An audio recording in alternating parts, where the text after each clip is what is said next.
Good morning. If you have logged on to your portfolio recently, you may have noticed that it has fallen in value. So why has that happened?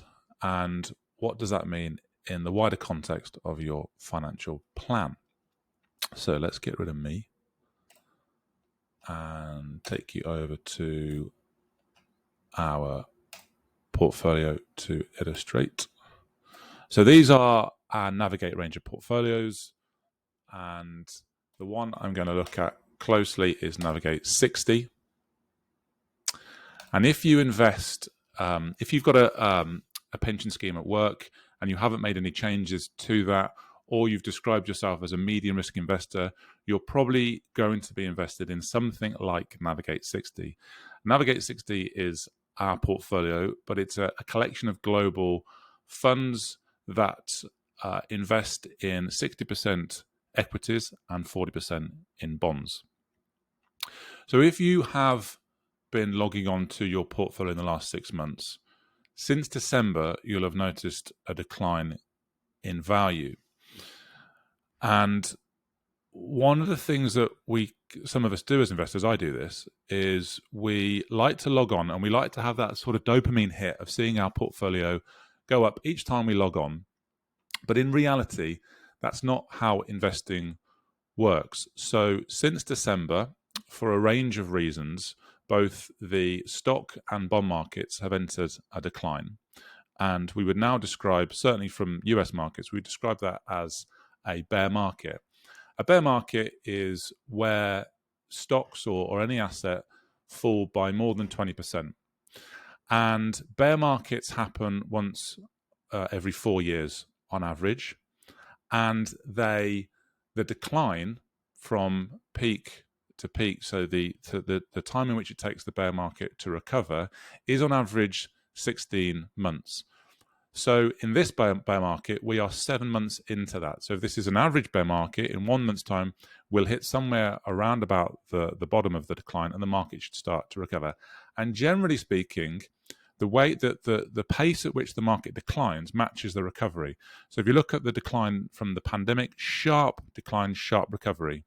If you look at this decline here, very slow decline matched by a very slow recovery. So you would expect we might bounce around here for a period, maybe a couple of months, maybe a bit longer, and then the market will begin to recover and reattach to its long-term rate of return, expected rate of return. So you would expect that to be somewhere around here, which might be in perhaps, I would think perhaps 12 to 14 months' time, the market will pick that up. So what does that mean for financial planning? Well, clearly, if you have some spare cash, now is not a bad time to invest. If you subscribe to what I've just said about bear markets and purchasing shares at what could be somewhere near the bottom of the decline.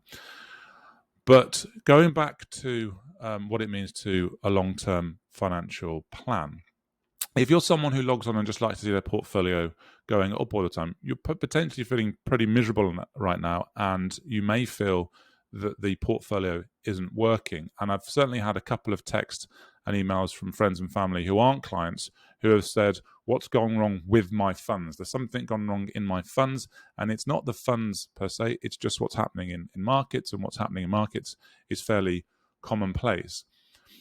However, the problem with anchoring onto the highest number that your portfolio has ever been is it takes your mind away from the fact that all this profit is built into the portfolio at any point of time. So you're hitting that new high, but you're not taking into account the fact that your portfolio, in this example, is up 113% since 2014. If we now take a look at Navigate 60, and let's say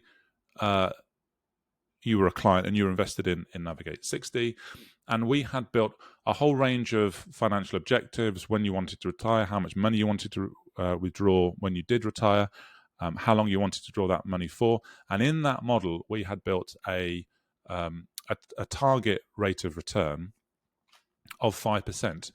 you can see that if you've been with us as a client for 3 years, you're a touch under that target. If you've been with us for 5 years, you're above that target. And if you've been with us for 7 years, you're ahead of that target. And ahead because your money's been in the market for longer and has caught up that previous 7-year bull run that occurred before the current decline in December. And these are the annualized rates of return from Navigate 60 each year, net of fees. So 3 years, 4.93 is the average rate of return, 5.29 over 5. So the longer that you have been invested in the market, and if your target rate of return for your portfolio was, say, 5% in this example, and that's fairly typical of what we would expect Navigate 60 to perform over a long period of time, and bearing in mind when we're designing financial plans, we're designing them over 10, 20, 30, 40 years, the plan is still working. And the plan is still working even with the recent declines. Where the plan isn't working is if the investor has been investing in it for 12 months. So the solution there is not to make any changes to the portfolio. It's not to change the funds or move things around. It's simply to say to that individual, all you need to do is wait for the market to now recover. If you have a little bit of spare cash, maybe take advantage. But even if you don't, most accumulation plans are the individual is buying on a monthly basis. So the money that's going into from your pension, from your work account, is buying all the way down and is buying more units now. So when the market recovers, you get a little boost within your portfolio because you've bought a range of shares in this period at a lower cost. And the further you are out from retirement, the more beneficial this is. You wouldn't mind if it hung around here for a bit, so long as it reattached to the efficient frontier of the portfolio at some point in the future, which diversified portfolios always have. Unless we've reinvented capitalism in some way, this portfolio will always reattach to its long-term expected rate of return over and above cash, over and above inflation. Otherwise, the sort of physics of investing have then decoupled, and we haven't seen that at any point in the past. And so if you can think in those terms, then the bear market hasn't really had any long-term impact in your overall financial plan. So whilst it feels it's unpleasant to log on and see your portfolio fall, if you can think in those concepts, in terms of those long-term concepts, and being in terms of being an investor for the duration of not just your working life, but then into your retirement plan also, then really bear markets are just a normal event and a normal part of investing. They happen on average about every 4 years. So if you've got 40 years to go within your overall financial plan, that's when this market recovers, and they always have done in the past. All declines in markets are temporary and are yet to have ever been permanent, as long as you're in a diversified global portfolio. Then you've got 1 down and you've got 9 to go. So to reiterate, unpleasant if you log on and view your portfolio, and we all do this, and anchor on the highest level at any point in time. But hopefully you have this facility within your in how you invest your money to look at the long-term annualized rate of return, and that's the key. That's the key thing to consider: is what's your annualized rate of return? Does that align with your overall financial plan? And even with this recent bear market or market decline, are you still on track to achieve each of your financial aims?